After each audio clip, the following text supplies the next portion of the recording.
Thank you for tuning in to episode 244 of This Week in Real Estate, the T-Wire podcast, broadcast live Wednesday, August 16th, 2023.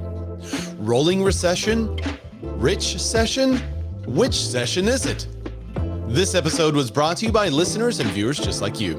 I don't have a way for you to give me any money yet, so all I want you to do is take just a second of your time and share the show. If you're listening on your favorite podcatcher, just hit that little share button and send it to other people that you think might get some benefit out of the show. If you're watching live, you can also share it there.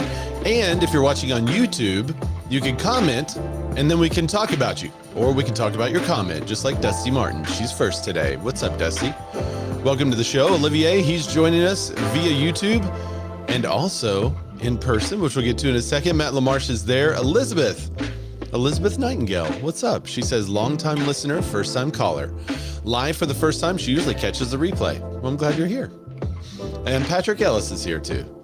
Patrick Ellis is Ellis Home Inspectors. He's probably listening to us from a crawl space. Well, thanks everybody for watching and listening and tuning in. Please feel free to comment so we can talk about you and your comment. If you're on Clubhouse, you can actually jump in and we can hear your voice, and your voice will be added to the podcast.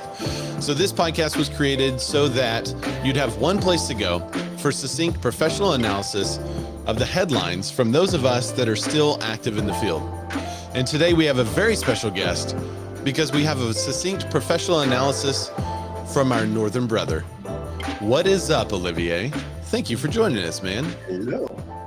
Happy to be here. Yeah, I'm glad you're. So a lot of times you've been a faithful listener, even though most of the time what we're talking about is stuff in the U.S. And I love it because you jump in and you say, okay, so that's what's happening there. In Canada, here's what's going on here. So tell everybody what part of Canada you serve. So I'm from Montreal, Quebec, which is basically 6 hours north by car of New York. It's the capital, the main city in the province of Quebec. I do a lot of commercial, institutional, and a bit of residential real estate, but I have a passion for economy, finance, the market. I see the data every week, so I'm really happy to talk about the Canadian and the U.S. market as well. Nice. Well, thanks for joining, man. And so do you know my friend who's in Toronto? Do you get that a lot when people find out you're from Canada? Do they just start asking you like random, like, oh, I've got a friend in Toronto. Do you know John? And you're like, come on now. So what they actually tell you is, are you going to the... Oh, hang on. You froze. Oh. You froze for me. Hang on just a minute. Let me see here. It says that your network is 9 out of 10, so you should be good. So just try it again. Maybe it'll clear up in a second. Can you hear me now? We were beautiful in the pre-show. It was fine. And as soon as we go live, it starts to... Like I was saying, if people ask you, are you going to the Rockies this weekend? It's like asking someone from New York, are you going to LA for...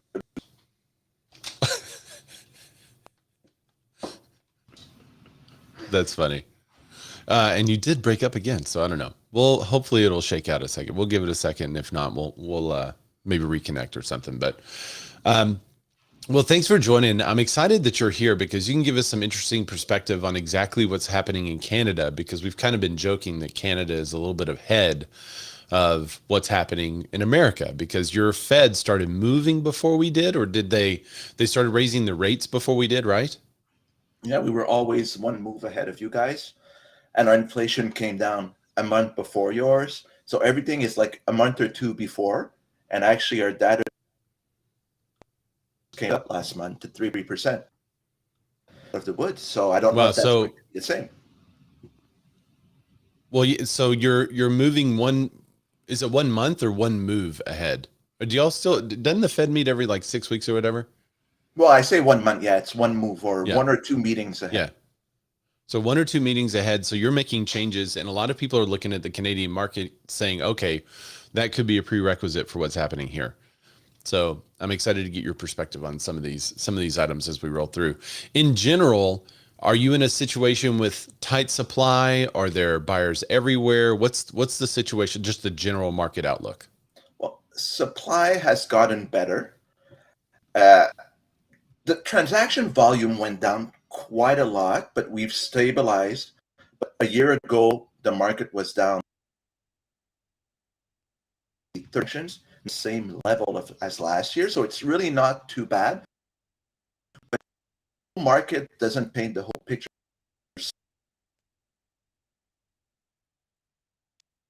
Oh man, I lost you.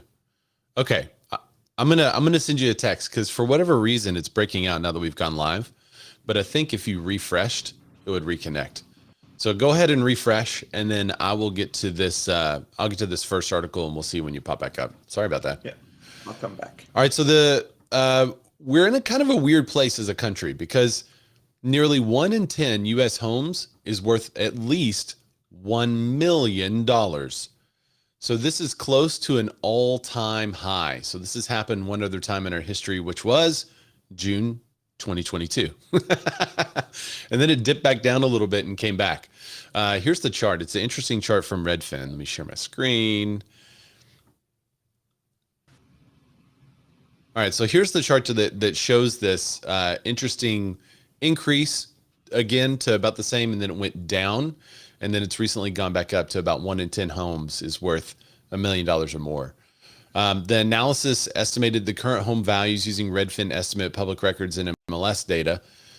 So it could be, a little bit off, but it's still, as long as you're using the same data over this long period of time, then it should be okay.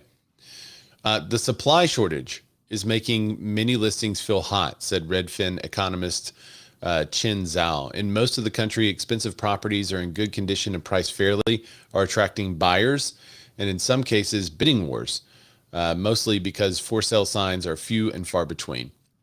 So it's really not that the property itself has increased in value, it's that there's nothing else to choose from. What are you seeing that phenomenon where you are, or are homes like insanely priced high? Are you seeing more $1 million properties than ever? Well, I mean, with inflation, the money is worth less. So $1 million today is not as much as it was even 2 years ago. But we're seeing people having a hard time buying $1 million house with interest rates because our financing doesn't work the same as you guys, where we get a fixed rate for 5 years or less, or 3 years. So we were borrowing at 3% a year and a half ago. We're borrowing at 6.5% today. So a lot of people in the $1 million market went down in the market. So if you have a house in that middle high up close to $1 million, well, you're not getting as much activity. But if it's a nice property, well priced, it will still sell. But if it's not perfect or just a bit overpriced, it won't sell at all. So it's really, you have to be really precise on your asking price for it to move. Interesting. In the US, the numbers have doubled since June of 2019. It was 4.1% of homes worth $1 million, and now it's 8.2%. So it's literally doubled since that time. And here it's the pressure. You can get the 30-year fixed here. So a lot of people are comforted by that. And not only that, the refi out of that, if you were to buy at a high rate. And I have this, I have this reel right now that has almost 2 million views. And in it, I say, Barbara Corcoran says that you should buy a house at 7%. And then if the rates go down at 5.5%, the prices are going to explode. Meanwhile, you could refi. And then so many people are like, oh, you shouldn't buy a house right now at 7% because if the rates don't go down, you're going to go under. Well, no one in this series or in this context is saying you should buy a house you can't afford currently. Buy what you can afford if you're thinking about buying, because if rates continue to increase, then that home is only going to be more expensive. And if rates decrease, then the home is only going to be more expensive because 78% of buyers are waiting for that 5.5% rate. So it makes sense that home values right now are going to be inflated due to the lack of options, the lack of prices, or the lack of, I'm sorry, I just read the next headline, the lack of inventory. And the next one is about home prices. So this is in the Realtor magazine. You guys may have seen this. Home prices continued to rise in the second quarter. So in addition to higher mortgage rates, home buyers also faced a higher home price in the second quarter. 60% of the nation's 221 largest metro areas to gains, according to the newly released report from the National Association of Realtors. The national median single-family home price was $402,600, but that marks a 2.4% decline from a year ago. Oh no, home prices are falling. Only 5% of markets saw double-digit annual price appreciation in the second quarter, down from 7% in the previous quarter. Higher home prices and mortgage rates have pressed on buyers' budgets, along with historically low levels of inventory, which we were just talking about, which prompted the sales to fall from last year's brisk pace, says NAR economist Lawrence Yun. He says, quote, affordability challenges are easing due to moderate aid and in some cases falling home prices, while the number of jobs and incomes are increasing. However, just like weather, large local variations exist despite major change in the national home price. So that old adage, real estate is local. I saw Jay Marks do a video on this recently. The old adage, all real estate is local, could never be more true, because even though we are seeing these national trends, the 10 city or 20 city composite index that we talked about a couple of weeks ago, where you saw those 10 and 20 cities actually decrease in price. But if you look at the overall numbers, you actually saw an increase in home price overall. I mean, that in itself is proof that real estate is local. So if you're in those big cities, you feel like, man, people are dropping price, this is the end. Whereas if you're out of those cities, you're seeing where people migrate to, and you're like, man, there's never been more competition in my city for me to buy a home. It's actually even more micro local than that. It's almost per neighborhood sometimes. Before it was X city is doing well. Now it's that neighborhood in that city is doing well, but the neighborhood next to it is crap for some reason. I don't know why, and it's getting harder for us to do our job, because you're like, oh, I don't have that many comps. I'm looking at the next neighborhood. They're not selling. The next street, sometimes that's even worse. So that's a huge change. I find it's even more local than before. Yeah, being the local expert, I guess maybe that's never been more important. And I think a lot of real estate agents that are kind of leaving the business because it's a little bit harder, I think where they make their money is to turn in and say, wait, I'm not going to leave my business. I'm going to niche down. Instead of trying to sell every home to everyone in the area, I'm going to become the absolute expert on this area, right? You just pick an area, dive in, know everything that's on the market, know every builder that's built there, know even if the builder's like 30 years old, right? It's 30 years ago. Well, who was it? Who built the house? You can find all that information. And knowing everything you can about that area will make you the local expert, and that expertise will help you pinpoint market prices. You'll be able to see when a home goes on the market and it's a little too high, and be able to consult with your clients and say, even in this market, that one is a little bit high, and let me show you why. If they do sell at that price, there's no possible way it will appraise, and let me show you why. So I think if they retool and become more of a local niche expert, they're going to have something that will last a lifetime, and not just this, hey, I stuck a sign in the yard and it sold business that we can. I mean, that's like 2.5 years of new agent glee has been flushed. And you get new agents telling you after 2 weeks, it hasn't sold. What's the problem? Well, it normally takes 3 months. Yeah, I remember 120 days on market average, man. And we were proud. We were so proud to be advertising that our listings were selling in 30 days or less. And that was like a big deal. Yeah. So you list a property and everyone's like, what's wrong with it? It hasn't sold in 2 hours. Okay. Well, one of the reasons why it's tougher to sell a property, we're not getting any help from the rate. Mortgage demand drops again this month or this week as interest rates match a 22-year high. The average contract interest rate on a 30-year fixed mortgage is 7.16%. That's up from 7.09% last week. Mortgage rates rose for the third straight week, matching a 22-year high as a result. Mortgage demand dropped as well. Total mortgage application volume was 29% lower than the same week a year ago. And remember last year, it wasn't a super low rate. Last year we had more of a quote unquote normal rate for the last 10 or 15 years, but it wasn't a low rate last year.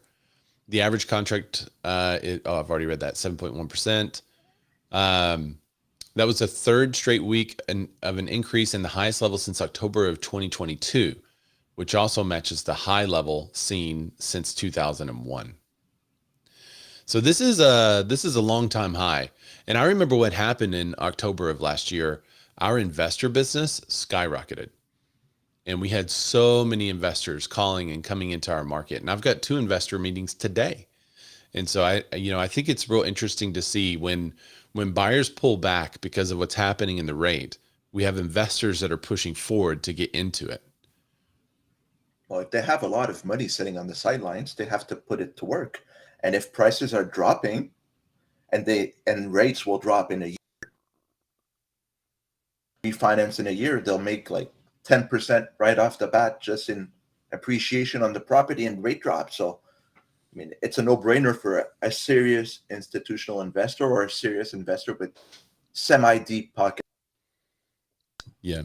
They have to be able to take on some of the maintenance challenges. They have to probably be able to take on a little more home repair items because the seller's going to be proud of what they got right now in this market. But if they can do that, I think they have a great long-term investment. What was the mortgage demand from home buyers was essentially flat week to week, but it was still 26% lower than a year ago. Refinance, there are still people refinancing. Applications to refinance a home fell 2% for the week and were 35% lower than the same week a year ago. Here it is. Last year, the 30-year fixed rate was 5.45%.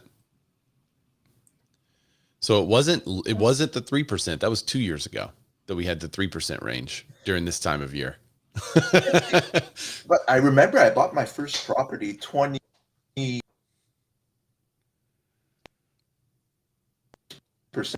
a lot, but I mean, so rates have been at the highest level years. I mean, it's really not that bad if you're buying a property for the long term. Yeah, that's a good point. The increasing trend in the FHA share is indicative for more first-time home buyers looking to buy homes. So we should see a decrease in the median if we have more first-time. The increasing trend in the FHA share, that's good news. That means we should see a decrease. You'll see that come out later, right? If we're seeing more mortgage applicants in the FHA, which are first-time home buyers normally, then you'll see the median home price decrease in the future, and all the talking heads on YouTube are going to freak out about the market crashing and home prices going down. It's not. It's just more homes being sold in the bottom 1/3 of the market because you have mortgage applications that are up in that bottom 1/3. Well, that market is still hot. The bottom 1/3 is still a very good market to sell in. Yeah. It's the upper or the middle third that's hardest. Yeah. Increasing supply. That's the only answer. And Olivier, you may want to refresh one more time again. So the next article is from the NAHB. It says, increasing housing supply is critical for the Fed's fight on inflation. With shelter inflation accounting for a staggering 90% of the overall inflation rate last month, the National Association of Homebuilders is calling on policymakers at levels of government to take action that would help boost the nation's housing supply. I thought this was interesting. The July Consumer Price Index reading was 3.2%, but data from the Bureau of Labor Statistics showed that more than 90% of headline gain for the CPI was due to shelter inflation. A combination of rent and owner's equivalent rent, which was up 7.7%. And here's a quote from NAHB Chairman Alicia Huey, who's also a custom home builder in Birmingham, Alabama. She said, the Federal Reserve shouldn't have to fight inflation on its own, as the central bank's ability to address the rising housing costs is extremely limited because of shelter cost increases are driven by the lack of affordable supply and increasing development cost. So what's the answer? A focus on policies that will enable builders to construct homes will help tame inflation by working to achieve healthy supply-demand balance in marketplace, move housing and the economy to higher ground, and ease the housing's affordability crisis. So the policy changes she's suggesting are obtaining a new softwood lumber agreement with Canada. You guys are overcharging us for your wood. You're taxing us on our wood, so that's another story. You guys have soft wood, and we want it, and so we need a different agreement. Policy makers. Now, remember, y'all just had a forest fire too. Yeah, it's the biggest year, but it's very far up north. People say it's close. It's like 1,000 kilometers up north. It's actually where our electricity is being produced. But it's been the worst year, not only in Quebec, but everywhere in Canada. It's been the worst year. I think we burned, was it 1 million hectares? So a hectare 100,000 square feet. Something like a I didn't know million that. times 100,000 square feet. It's huge, and we've never seen something that bad. That's a lot of wood. I mean, that's one of That's the a lot of reasons wood, why wood prices stayed inflated. but not that much because up north it's a protected area where you can't cut wood. Oh, oh, really? Yeah, they protect the tundra and the natural habitats up there. So, Interesting. but So they said improving efficiency of residential construction market. That's the other one. So that is removing red tape. yeah, but there's more and more rules every year that they're adding in every city. They'll ask something new, like, oh, we have to build a handicapped accessible for every apartment. Because you're adding cost, you have to put in an elevator now, so it's more expensive. So I have to rent it for more or sell it for more, for example. So anything that they add, the red tape, makes it more expensive, and they're only adding to it. It's like, it's crazy. Every year they're adding something new. I'm like, where do you stop? A new tax? Speaking of, Matt Lamar said you sound like an American. He did ask a key question about these forest fires. Did they get the syrup out first? That's what we The all syrup is wanna know. down south. It's not up north. Close to my home. The last thing she said that we needed help with was speeding up permit approval times and providing resources for skilled labor training and repealing inefficient regulatory rules. Yeah, that's just what you said. But it's like suppliers are more expensive, labor is more expensive, land is more expensive. How can you, even if you remove a few things, it's still not going to make it affordable. How can you build a $300,000 to $400,000 home today anywhere in the States except in the middle of nowhere? And even then, I'm sure you can. I resemble that remark. We actually have really great homes for 450, 500 here that are brand new construction, beautiful homes, even some down in the 400 range that in most areas of the country would be $1 million or $2 million. And so I think we have a lot of people coming in that are like, whoa, I can get what? And they can't believe, how cheap it is. Now, the last time I saw that was in 2006. 2007 when I was up in Northwest Arkansas. Walmart was bringing in vendors from all over the country because they said if you want to have a product in our store, you have to have a vendor here locally. And so we called it the California effect because all these vendors were moving a representative from California, and all the new builds were like $300,000. And as soon as the resident from California saw it, they're like, okay, we'll take two. And the builders were like, $600,000.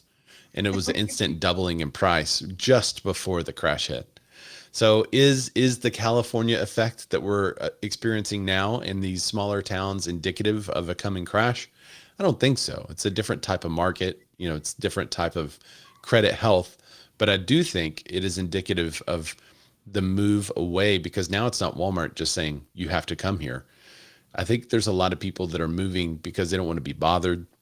Their political moves, their tax moves, they are going to places where they feel safer. So it's just interesting to see kind of what's happening around the country.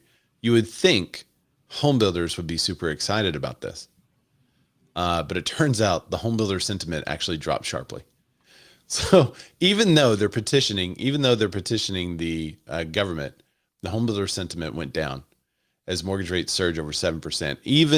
Even the petition of the government saying, let us help you, help us, did not help. So builder sentiment dropped 6 points to 50 in August, according to the National Association of Home Builders Wells Fargo Market Index. Anything above 50 is positive. Mortgage rates were kind of the blame. Rising mortgage rates and high construction costs stemming from the dearth of construction workers and lack of buildable lots and ongoing shortages of distribution of transformers, robots in disguise, put a chill on the builder sentiment in August.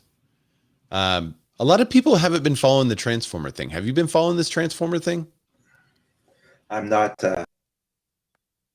It's movie buff, and I didn't even was young, so I didn't even watch the cartoon. It's a real interesting. So there's a shortage of these transformers. And so basic supply is like, well, if you can't get more transformers and infrastructure out there, then you can't build more houses. And so that's the basic tenet of what's happening. It's an infrastructure issue. which we have another. I'm going to move up this article because this goes hand in hand. Infrastructure issues are also to blame for some stuff going on in Scottsdale. But the infrastructure issue, they also mention in this article the lack of laborers who can't help because they don't have the skill set to help. Lack of buildable lots because the developers kind of took a break during the pandy. So we don't have lots that they should be able to develop on, and those sometimes take years to do. So they need land, labor, and materials, and they're all stalled. So Scottsdale, we've talked about the water shortage that's happening in Arizona, and Dusty, who may still be in the comments, is always like, there's not really a water shortage. It's a water catchment problem. They have plenty of water there. They can't catch all the water that they need to serve the residents. Well, this article was published that says Scottsdale bans natural grass in front yards of new houses to conserve water amid Arizona's drought. Okay, so the basic theory is if you put grass in a yard, then you have to water the yard. You have to water the grass. And if you water the grass, that's water that's coming out of the water system, going into the grass, and then flowing into the wastewater, flowing into the creeks, flowing in, I don't know where they think it's going to flow. So by adopting this ordinance, Scottsdale aims to lead the way in water conservation practices by setting an example for other communities across the region. It's a positive step that supports responsible use of water resources. So a lot of people don't know this, but there's a desert in this area. I forget what it's called. It's nicknamed the Green Desert. Have you ever heard of this? Probably not. This was probably not in your civics class since you were Canadian. No. It's called the Sonora. What is this desert? Hang on, bear with me. There it is. It's in Sonora. The Sonora Desert is in part of Arizona. The Sonora Desert is called the Green Desert because of all the lush vegetation that's in the desert. And the lush vegetation tends to hold water. Sonora. See? Dusty, she's here. So the Sonora Desert. I don't even know if you said this in our chat, Dusty, but Dusty went on a bit of a rant about this. So when it rains on vegetation, the vegetation holds the water and it goes into the water cycle. And that water cycle then rains some more. And so by getting rid of grass in yards, now you have rainwater that falls and then it hits the grass or it hits the dirt and then it runs off. And it runs off faster, and you have another problem that you can't catch the water. So they may be kind of digging their own grave here because they could plant like something incredibly native in the yard. They could plant something that holds water, but maybe the city council didn't do the sciences. And somebody who knows a lot about the sciences, maybe you can correct me. But Dusty Martin says, I did. I woke up to this poop emoji and went off before I had my coffee. Sorry about that, Dusty. I forget that you guys are in a different, when I share those articles, I forget that you guys are in a different time zone. So for me, I've been looking at this stuff for hours and y'all just wake up to this news. She said, we have a ton of native grass. Will they allow you, Dusty, to plant native grasses? Or is it just the non-native grass that they don't want you to plant? Let me see if I can read more on this article real quick. They ban natural grass. Huh. Why would they ban why not plant native grasses? That's so weird. I don't know why they wouldn't do that. Especially since the developer pretty much scalped the land in order to put the house there. You would think they'd want them to replant some lush vegetation. Are there deserts in Canada? There are no deserts up there, right? No, we have ice plains. Yeah, tundra is far north. There's nobody that lives there, basically. We all live next to the U.S. border. But that whole situation in Arizona is just poor urban planning in the end. And we are starting to see a huge issue with the office is they forgot to plan for infrastructure for the next 20 years. We're about to have to build new electrical stations that have put a ban on building because the sewer system is full it can't take any more capacity. They have to build a new plant. It takes 2-3 years. So you can't build new houses, new apartments. So you have the offer issues. And we're seeing more and more of that. And Arizona is just another example of that, where someone forgot to plan something. And now you're like, oh, we're in front of the wall. We have to figure something out. How can we help ourselves? It's going to take 5 years. And in the meantime, you're increasing population and you don't have housing to offer them. So what the heck are you going to do? That's a good point. That's a major infrastructure issue. In Arkansas, the infrastructure issue is always the roads, right? They build a really great road and they finally fix it all up. There's no potholes or anything. They've widened it and it instantly fills up because they're about 10 years behind on getting the roads that we need. You know, because in some cities, like you build a new road and it's kind of nice and lush for 10 years, hardly anyone's driving on it. Then it starts to get busier and busier, and then it's kind of a normal road. In Arkansas, we're just behind on that. I think people are like, prove we need it. And then you have like backup for 4 hours in Arkansas, which is super rare. And like, well, I guess we need it. Let's go ahead and put it in there. Matt Lamar says food desserts. There's I think, did you mean food desert? So desert has one S because you want more dessert. That's why it has 2 S's. He said, I think Atlanta is 100 years behind. Yeah, especially on roads and traffic. Except y'all have the Autobahn. You can just go as fast as you want on that Atlanta Autobahn. That's why he has a Porsche. That's right. He knows about the Autobahn. Dusty Martin says, thank you. We do a lot of planning, but a lot of the planning is misguided and uneducated. And ironically, she misspelled "and" before she said uneducated. She said when done at the local level, particularly by people who are in local government that are not from here. Yeah, she made that statement in our chat where you have a lot of out of town people coming in thinking, oh, we can't do that. We got to conserve water, but they really don't know the extent of what's happening there. Elizabeth Nightingale, what's up? She says, I guess the same people that run Arkansas also run the Department of Transportation in Charleston, South Carolina. That's good. Yeah, Maricopa County, they've been in the news lately, is a food desert now, but in 1969, it was the highest producing agriculture county in the nation. Well, that's interesting. Huh. And she says her autocorrect always does that to Ann. It's because you've misspelled it so many times that Siri thinks that you mean it that way. You're fat thumbing your in.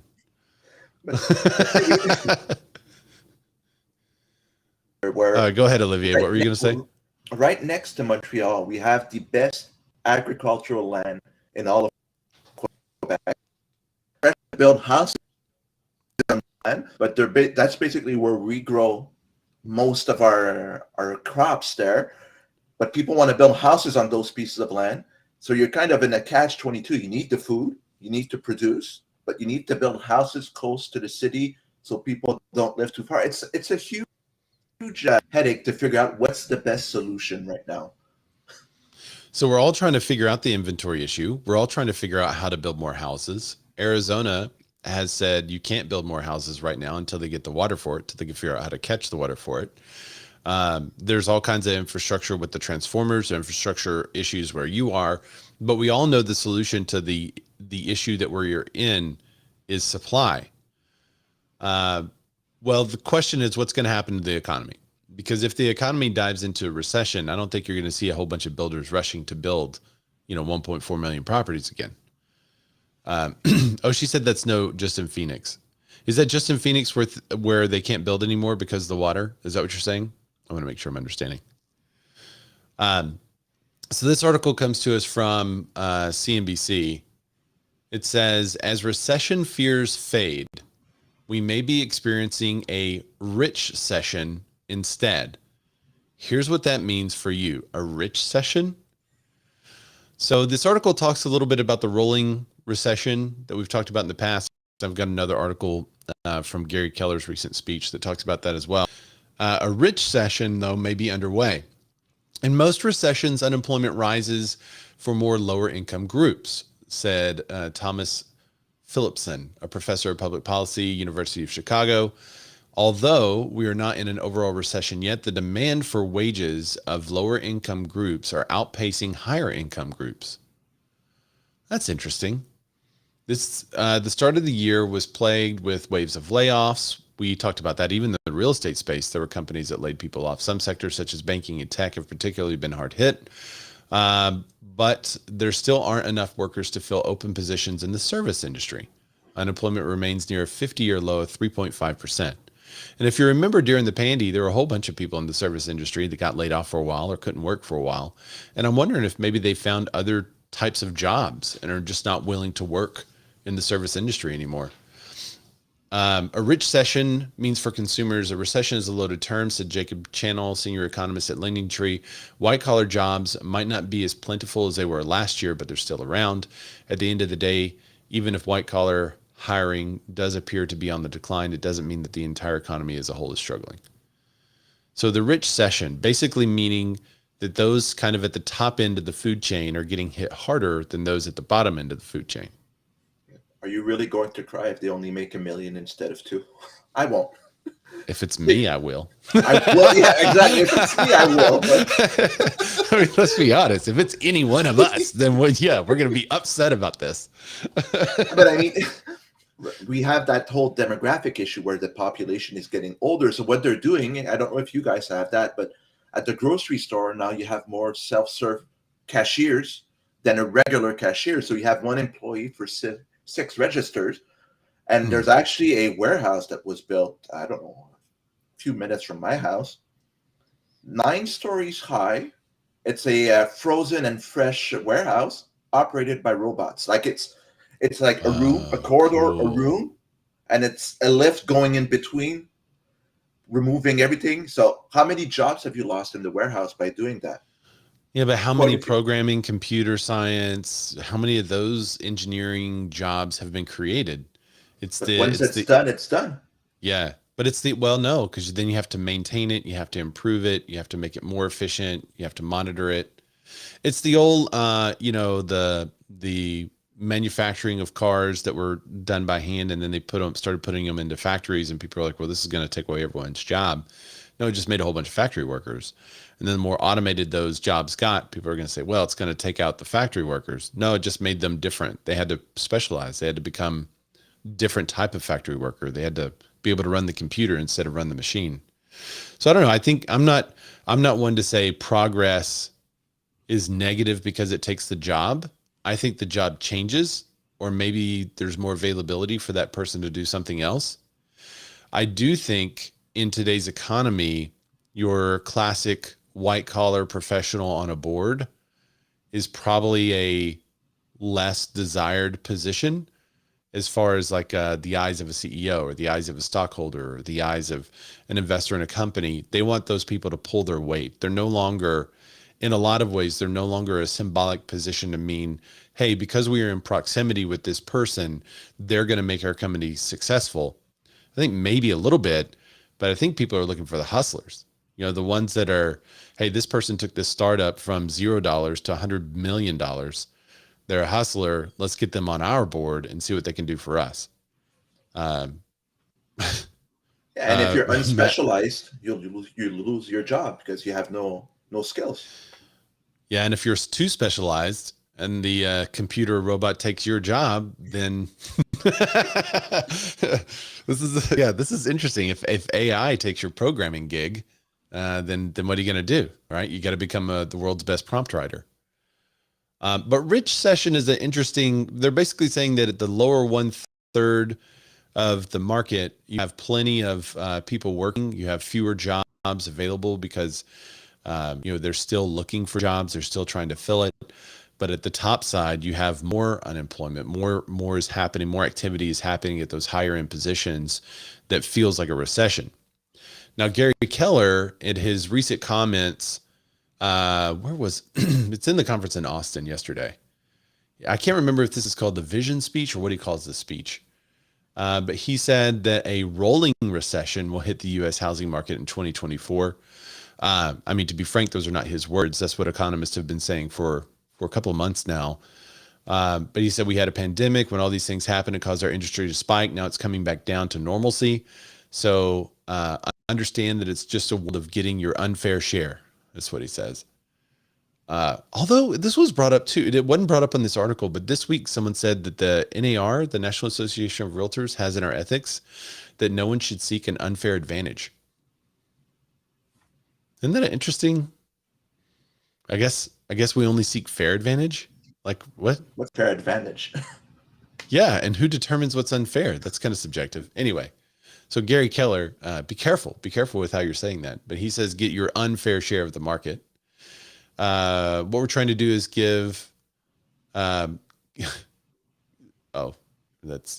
he's just talking about his slides. He said the nation's gross domestic product dropped to negative 3.4% in 2020.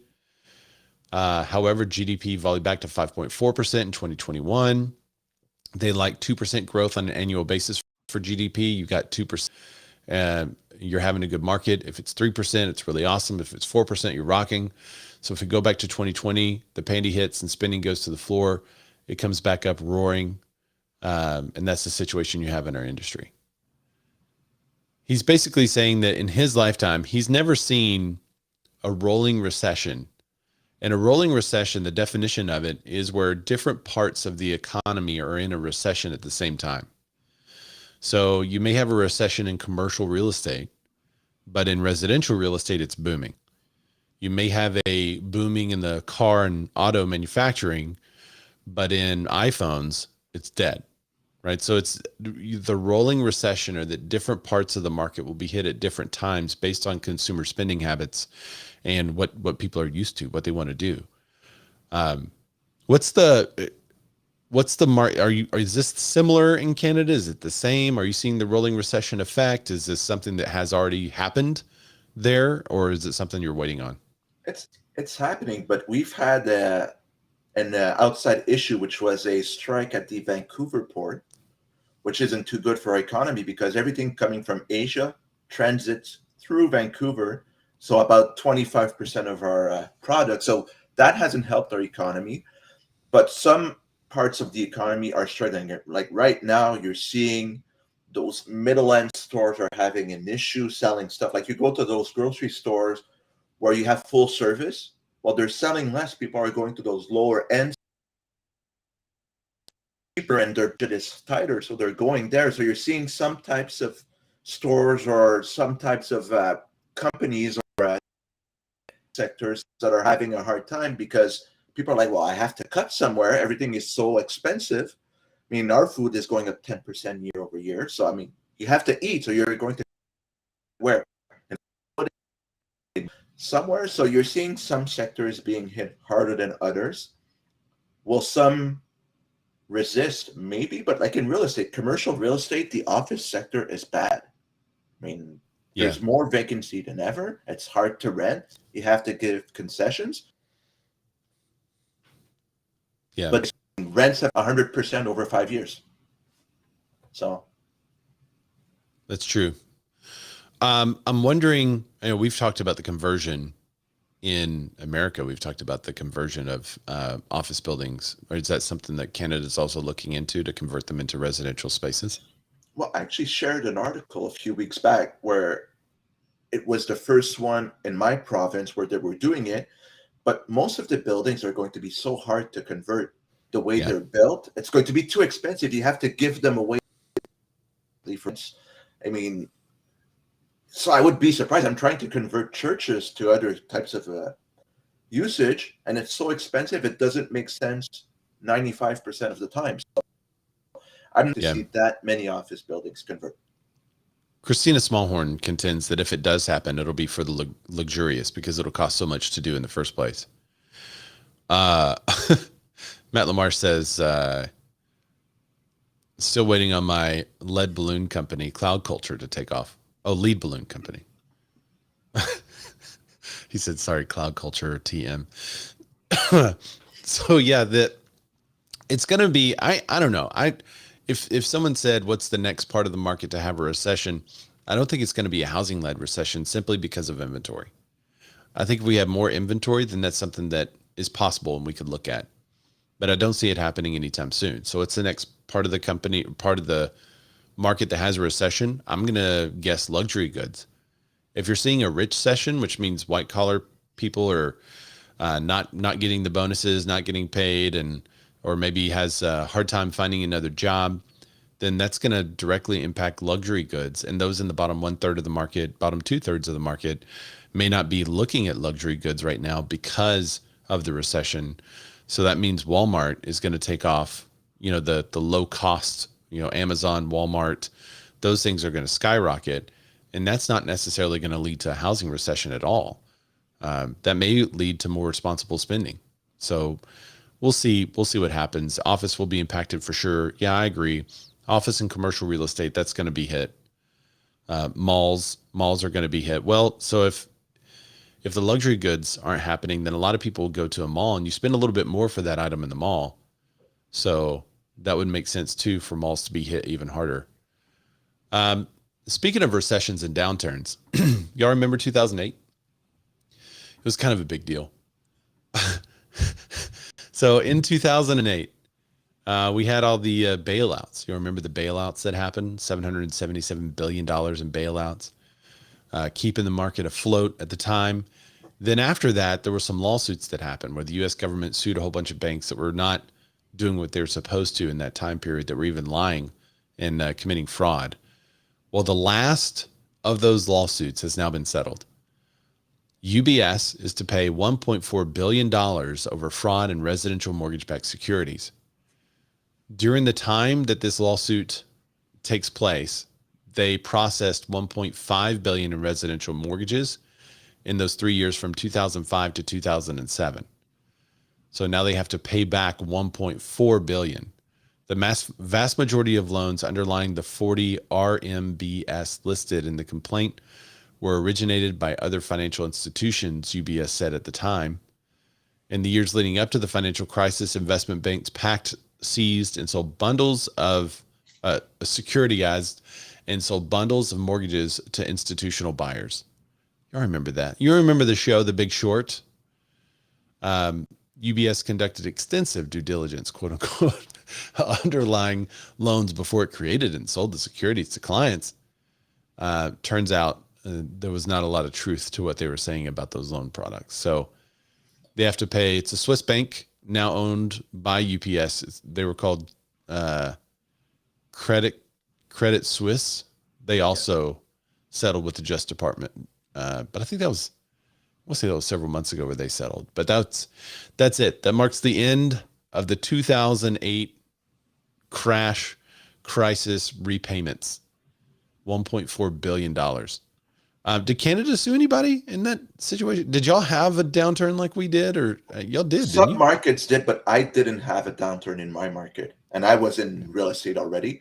Our market has been up since 2000, nonstop before last year, or this year, basically. So we're lucky, but our banking system is completely different from the States. I think our banking system is more protected than yours. It's more immune to the shock, unless there's a huge black swan event that happens that I have no idea what it could be. But I don't think we'll ever see something like that here. I would be very surprised because there's so much regulation, so much reserve requirements, all that stuff, that it would be surprising. And we don't have that many small banks compared to you guys. We have the big six, basically. And that's pretty much it.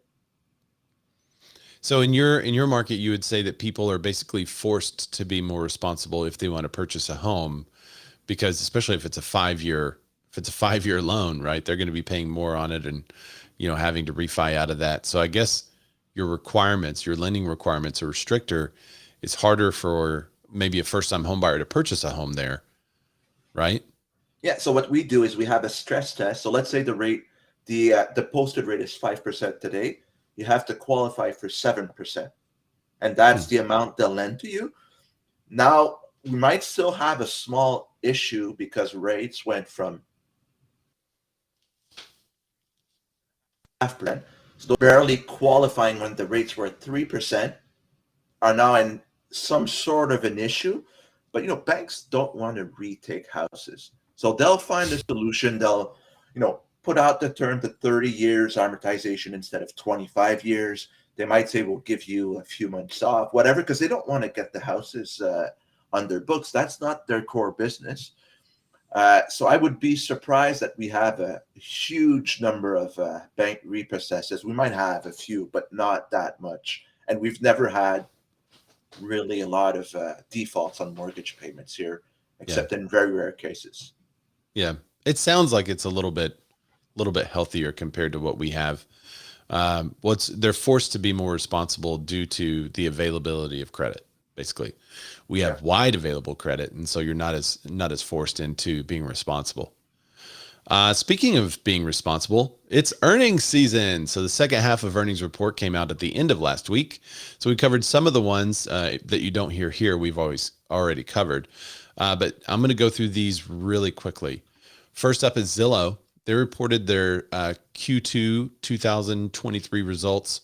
Zillow outperformed the broader industry for the fourth consecutive quarter as we navigate through the real estate market with all the agents paying them tons of money, said CEO Rich. No, wait, that last part wasn't there.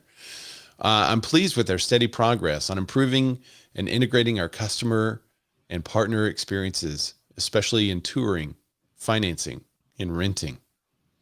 The housing super app is coming into focus, opening up a significant transaction TAM for the company and our shareholders. All right, so the high points of this, the Q2 revenue was $506 million, above the midpoint of the company's outlook by $41 million. Residential revenue decreased 3%, but they outperformed the industry still. They did have mortgage revenue in there, $24 million, that decreased 17% year over year, obviously because the mortgage market's much slower. Rental revenue increased 28%.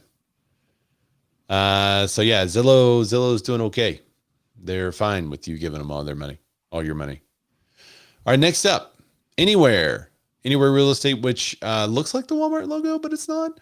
That was originally Realogy, Reology, depending on where you're from. In the midst of a challenging housing market, we delivered results in line with our expectations and continue to invest to set Anywhere up for a stronger future, said Ryan Schneider, Anywhere president and CEO. We're accelerating our strategy, which includes growth in our high-margin franchise business and expanding our luxury leadership, simplifying and integrating consumer transaction experience. So the offices in our area use SkySlope. So I don't know what maybe they're going to do their own. They generated a revenue of $1.7 billion, which was a decrease of 22% year over year, largely impacting home sale transaction volume, declined 23% versus the previous year. They reported a net income of $19 million. That's adjusted net income of $27 million. They realized second quarter cost savings was approximately $50 million and $100 million year to date. So they're still trying to save some monies. All right, next up, EXP World Holdings generated $64.6 million in adjusted operating cash flow. Their international realty revenue increased 35% compared to the same quarter. Second quarter 2023 consolidated financial highlights compared to the same quarter a year ago. Their revenue decreased 13%, $1.2 billion. Gross profit decreased 10% to $96.5 million. Net income was $99.4 million. So they went down a little bit. Realogy went down a little bit. Anywhere went down a little bit. Zillow went up. We talked about Open Door. They actually got some revenue, right? Compass decreased the rate of their losses. I think that's what we talked about. Remax. No, wait, was Compass the one that was profitable? I can't remember. You'll have to tune into last week's show to figure that one out. Real Broker also reported results. Revenue increased 65% year over year, $185.3 million. Gross profit increased 91%. EBITDA is $2.6 million. So Real had a pretty good quarter. They're still growing. It's a baby company. But now it's interesting because I didn't just throw them in there because I'm there. I covered the same articles that other companies do. So Inman, Broke Agent Media, all of them covered Real. So I added them to the pot because that's who people are starting to pay attention to. Okay. I've got to cover this last article very quickly. Does Canada have an NAR? We have one, which is Christ, I forget the Is name. it CNAR? CREA, CREA. Okay. Canadian Real Estate Association, and then we have provincial associations. Province has their association as well. Okay. So y'all have a professional org, basically. Well, we have two. Like we have our regulator and we have our association. Got it. So the regulator enforces the law, and the association represents us to make pressures of change the rules and everything. And the regulator is really just, I'm applying the law. You have to do A, B, C. These are the forms you have Yeah. to use. So in America, I don't know what they're paying in Canada, but in America, a pretty good job would be to be the CEO of a nonprofit National Association of Realtors. This article was published by BAM as a response to the article published on Inman, which was behind a paywall. So Broke Agent Media was like, we're just going to write the same article and not put it behind a paywall. So thanks to them for doing this. But how much is NAR paying its executives and independent contractors? A breakdown of compensation from 2011 to 2021. And we've talked about what the NAR does for us. And so you would think, well, where they put the money is kind of indicative of what they do for us. How much might a CEO make in a decade? Well, this is just last year, 2000 or 2 years ago, 2021. Bob Goldberg is the CEO. He got $2.5 million. What? The senior strategic business innovation and technology and SVP got 985,000. I'm going to skip. I mean, a lot of these are the lowest paid is the immediate past president. He still got 132,000. One for independent expenses, Havas Marketing Group, $46 million. Lone Wolf Technologies, which I think aren't in Lone Wolf Technologies, the one that does NAR, PR. I could be wrong, but they got $8 million. Projection Presentation Technology, their video production and services, they got 4.5 million. Schiff Harden Legal Counsel, 2.5 million. 2.6 is 2.59. And then Cobalt Media Group, marketing consultants, got 2.5 million. So this is a lot of money. These are a lot of dues. And I would love to see like a report what they're doing with the money. The chief economist is $700,000 this last year. I think so. A lot of people are like, Lawrence Yun, the chief economist, $700,000. Is that okay for? I mean, one of the things that you have to look at is if you have an expert in the field of real estate, then they could just be a real estate agent. So what can an expert in the field of real estate as a real estate agent make? Well, they can make $700,000. They can make $500,000. They can make $1 million. So I think it's probably fair pay to pay someone what they could be making if they were a real estate agent out on their own or running their real estate brokerage, but you wanted that expertise with a not-for-profit national association. That makes sense. 2.5 million for the CEO though? Like what is he doing? Like I want to know more. What's a day in the life of Bob? And it better be more than golf.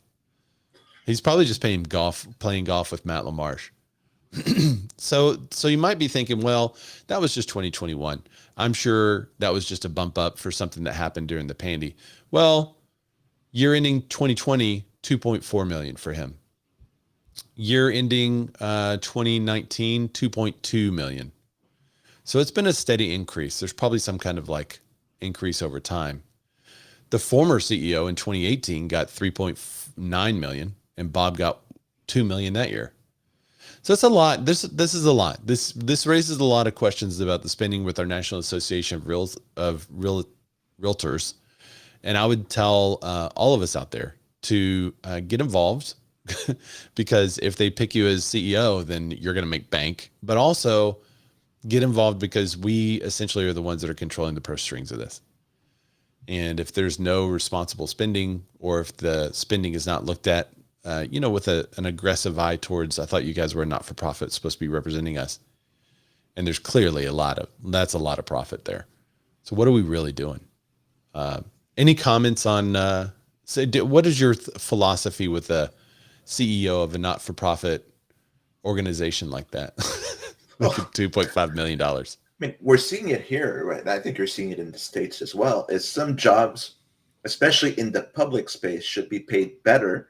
But in the private space, there's so much competition. Like CEOs of banks in Canada make like $6-7 million.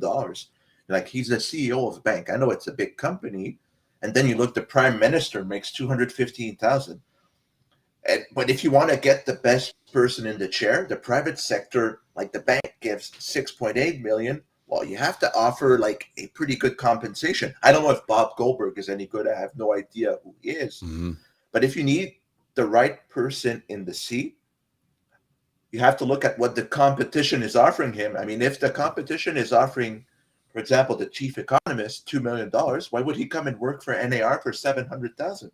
Like, I'll go somewhere else. Yeah. I agree. I totally agree with your take on that. I agree with the compensation for competition. And I think we talked about in our chat where the president of the U.S. only makes $400,000 if you don't count the bribes. So, I think if you're looking at what you can do in the private sector versus public sector, not-for-profit sector, I agree. You have to have compensation that is accurate for the position, for the person that you want in that position. But that feels a little excessive to me. I need to know, in order for me to make a full judgment call, to be honest, I need to know what more they're doing. I want to know what Bob's doing for $2.5 million. Like, it's got to be more than, I don't know, man. He can't be showing up at the office and doing nothing. No, but see, our provincial regulator, the CEO or the president is making, I think it's $400,000 a year, and we're 16,000 agents only. So Wow. Put that in context with NAR. How many members are you? Over a million? It's going down a little bit, but yeah, over a million. So if you look just at the numbers like that, you're like, well, it's not that bad. And if he were to get a job somewhere else, if he gets it for a lot more, I mean, I would understand why he would go somewhere Bob get a else. job somewhere else doing something for more than 2 months? And I don't know what he does. I mean, he has to do a good job too. That's the point. I think along with these numbers, we need to see what they do. Exactly. That's the whole point. Show me what the CEO does. Show me why is he worth the 2.5 million? Because as of late, of the last several years, they had failed ad campaign after failed ad campaign after failed ad campaign. So we know that the independent contractors that they're spending $50 million a year with aren't worth it. We could say that. Well, who made the decision to hire those people? Was that the CEO? Because then you can say, well, the CEO is making huge hiring mistakes, spending $50 million. That's not worth it. So, like, can we analyze this as a whole? What is the CEO doing besides that? Right? I mean, they tried a new logo. That didn't work either. So I'll say something very unpopular. He probably gets away with it if he doesn't do a good job, because as long as realtors make money, they don't care. Yeah. It's like such a selfish job that a lot of people don't care, and the 5% that care don't have the power or the network or the resources to go up against them. And the 95% that don't care, well, they don't care. But like, my due is $1,000. I'll pay $1,000. I don't care. Elizabeth Nightingale, one of my new favorite listeners, says, sounds like Bob's a politician. At that level, it's a very political position. I agree. And that's a job I'm not willing to do. But she says, perhaps the profit went to Bob to be able to be declared a not-for-profit organization. Just thinking out loud. I'll take the job. Love it. Yeah, we'll get it. Well, Olivier, thanks for joining us, man. I really appreciate it. Thanks for joining us from the great north.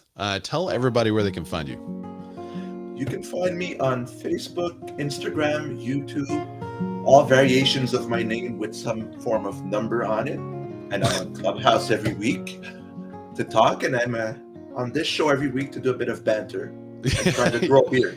Usually in the YouTube comments and Clubhouse. And what is your Instagram handle? Spell it. And Oli.Maurice, like my last name, Maurice. There you go. So connect with him on Instagram, especially. Connect with me, Ray Zorback, RayZorback, there as well. I really appreciate you guys listening to the show. Thanks for the banter. Thanks for the feedback. Thanks for commenting live. and thanks for sharing the show. There's no show next week, but I'm going to have a special for you guys. So there will be something special for next week. So be sure to tune in, and we will see you guys next time. Bye. Let me know if y'all are going to Tom Ferry. If y'all are going to the Tom Ferry